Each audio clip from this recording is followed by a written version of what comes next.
All right, boys and girls, we're starting our radial prints today. Step one is to trace that circle tracer on our off-white paper.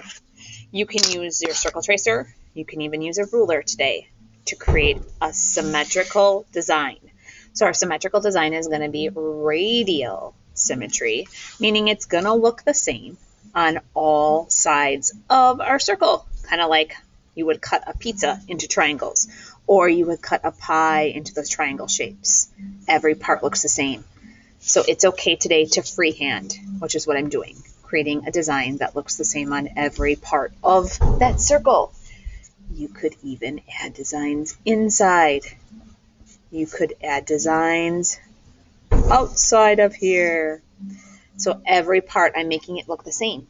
If you also wanted to draw on the outside corners, you could do that as well. Just trying to keep it the same all the way around. Once you have your sketch done in pencil, you're going to put this sketch on top of the foam.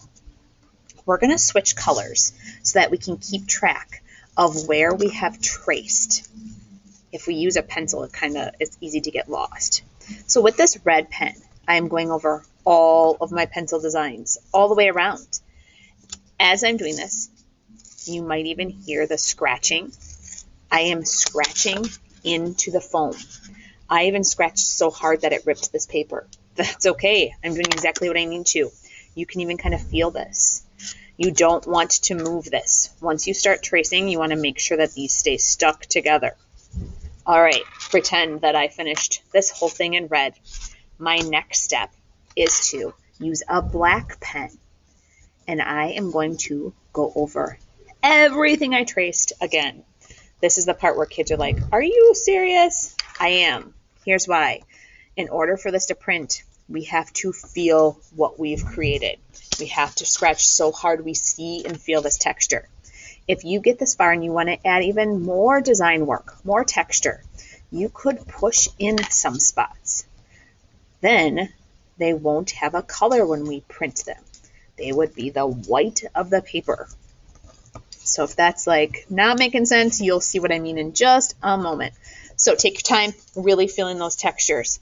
You want to be able to feel them, see them. Your fingernail should get stuck in them. Once you've done that, you are ready to add the color. So I have a stamper that I've kind of started, and I have a white paper. And for this part, you need washable markers and something that is wet, like a sponge or a rag. I'm going to fold this square paper in half once and in half twice. When I open it up, that gives me 4 spots for my 4 prints.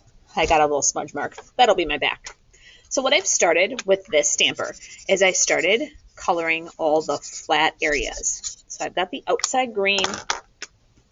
I'm going to make a pattern of this dark pink. So I'm not worried about coloring the parts that are black pen. Those won't need color. It's those flat areas that I haven't scratched that we want color on.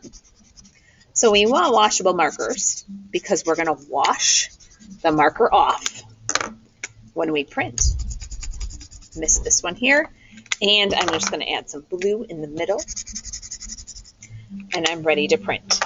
So I created one print already. And I'm going to show you exactly how I did that. I'm going to match these corners. I use the same colors on that one. So when I get one part wet, I want to kind of see through the paper. That way I know it's really wet. I want to line this up as best as I can in that square. As soon as it touches the paper, I don't want it to move. And I'm going to push it down really well. This part, you don't want the foam to move, or your print is going to get fuzzy and blurry. Pushing hard.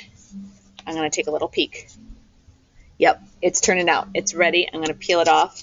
Voila. Pretty cool. You can have every part the same color, or if you want to maybe wash this at the sink with your hand and dry it really good, and then you could try different colors when you print. But your goal today is to have 4 prints on your paper.